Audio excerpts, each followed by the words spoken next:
दोस्तों स्वागत है आप सभी का आपके अपने यूट्यूब चैनल पर। दोस्तों घर का एक सबसे अहम हिस्सा उसकी छत होती है, यानी कि टेरेस होती है। और हर कोई चाहता है कि उसके सर पर उसकी खुद की छत हो। एक आम आदमी का सपना यही होता है। दोस्तों जब हमें घर की कंस्ट्रक्शन करा रहे होते हैं तो हमें काफ़ी सारी बातें ध्यान में रखनी होती हैं जो फाउंडेशन से फिनिशिंग होती है।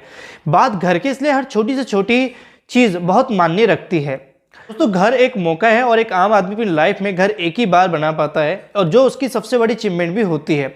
इसलिए हमें किसी भी कदम पर कोई भी नज़रअंदाजगी नहीं करनी चाहिए। जो सुंदर और टिकाऊ घर आपकी सबसे बड़ी अचीवमेंट और पहचान बनने वाला है तो उसकी बुनियाद भी हमें सही से तैयार करनी पड़ती है ना, और वो बुनियाद बनती है स्लैब से।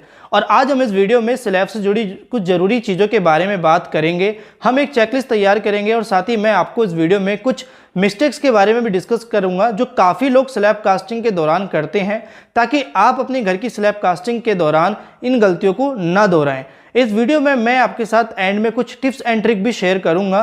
तो बहुत लोग सीमेंट को लेकर काफ़ी कंफ्यूज होते हैं और मेरे पास काफ़ी कमेंट भी आती हैं like which cement is good for house construction और स्लैब कास्टिंग।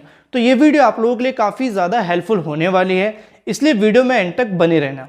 तो दोस्तों अब हम बात करेंगे कुछ चेकलिस्ट के बारे में जो बहुत ज़्यादा ज़रूरी है स्लैब कास्टिंग कराते समय। बट उससे पहले मैं आपको बताना चाहूँगा कि हमें कोई भी साइट पे जब आप काम कराते हैं किसी भी कंस्ट्रक्शन साइट पे, तो हमें सेफ्टी का भी बहुत ज़्यादा ध्यान रखना होता है, जिसमें हमें सेफ्टी इक्विपमेंट को बहुत ज़्यादा इंपॉर्टेंट देनी चाहिए। चाहे वो हमारे सेफ्टी हेलमेट हैं, सेफ्टी शूज़ हैं, ग्लव्स हैं, या गूगल्स हैं, या रिफ्लेक्ट जैकेट है। तो हमें हमेशा इन सब चीज़ों का यूज़ करते हुए ही साइट पे काम करना चाहिए, ताकि कोई भी प्रॉब्लम होती है तो उससे हम अपने आप को सेफ रख पाएँ, चाहे वो स्लैब कास्टिंग ही क्यों ना हो। तो अगर स्लैब कास्टिंग की चेकलिस्ट में बात करें तो हमें ध्यान रखना ज़रूरी ये है कि जब भी आप कोई स्लैब कास्टिंग करते हैं तो उससे पहले हमें सबसे पहले ये रहता है कि बेस्ट क्वालिटी का मटेरियल हमें चूज़ करना चाहिए और साइट पर प्रॉपर रिक्वायरमेंट के हिसाब से स्टॉक करके रखना चाहिए। शटरिंग का लेबल भी हमें प्रॉपर तरीके से चेक करना चाहिए। और अगर हम बात करें तो स्लैब की जो रेनफोर्समेंट होती है उसमें भी हमें ध्यान रखना बहुत ज़्यादा ज़रूरी होता है, लाइक जैसे कि स्टील ऑफ डाया और हमारी जो स्पेसिंग होती है और या लैपिंग एक्सेट्रा चीज़ें। साथ ही मैं आपको बता दूं कि स्लैब में जो कंक्रीट कवर ब्लॉक दिया जाता है वो 20 mm से कम कभी भी नहीं रखना चाहिए। दोस्तों अभी जो मैं आपको बताने वाला हूँ ये बेहद ही ज़रूरी है और मैं बात कर रहा हूँ कंक्रीट रेशो की। जब आप किसी भी स्लैब कास्टिंग को कराते हैं तो उसमें जो रेशो है वो हमारा M20 से कम नहीं होना चाहिए और इसका प्रोपोर्शन होता है 1:1.5:3। ये हमारा रेशो रहेगा M20, जिसमें अगर हम थोड़ा एक्सप्लेन करें तो एक पार्ट हमारा सीमेंट रहेगा और 1.5 हमारा जो पार्ट रहेगा वो सैंड यानी बालू रेत रहेगा, और अगर थर्ड पार्ट करें तो हमारा वो रहेगा एग्रीगेट।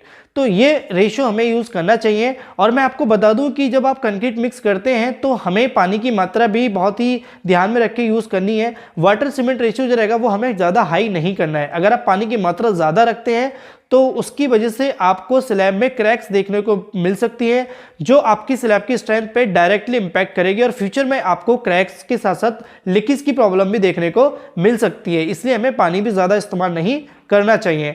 और मैं आपको बताऊं तो स्लैब कास्टिंग में कंक्रीट बनाते समय आपको एग्रीगेट का भी बहुत ही सही इस्तेमाल करना चाहिए। यहाँ पे अगर हम जैसे हमने M20 में बात करी थी कि थर्ड पार्ट हमारा रहेगा एग्रीगेट का, तो उसमें हमारा 20 mm भी रहेगा और 12 mm भी रहेगा, यानी 1/3 पार्ट हमारा 12 mm इस्तेमाल होगा।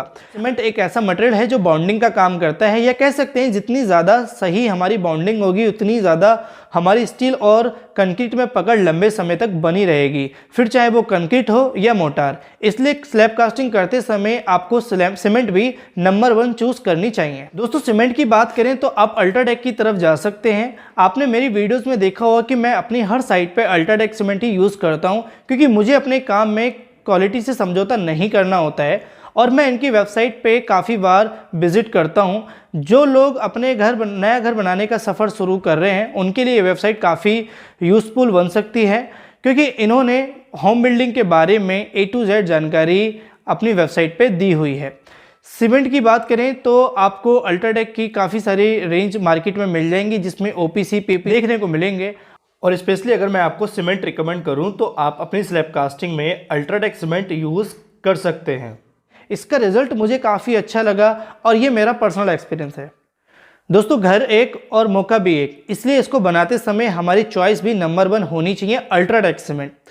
अब जब मैंने आपको बता दिया कि किस तरह की सीमेंट चुननी चाहिए, तो जल्दी मैं आपको स्लैब कास्टिंग करते समय और जो हमारी महत्वपूर्ण बातें हैं वो बता देता हूँ। तो स्लैब कास्टिंग करते समय आपको जब आप कंक्रीटिंग करते हैं तो उसको अच्छे से कंपैक्शन करना भी बहुत ज़्यादा ज़रूरी है, जो आपको कंक्रीट वाइब्रेटर की मदद से करना होगा।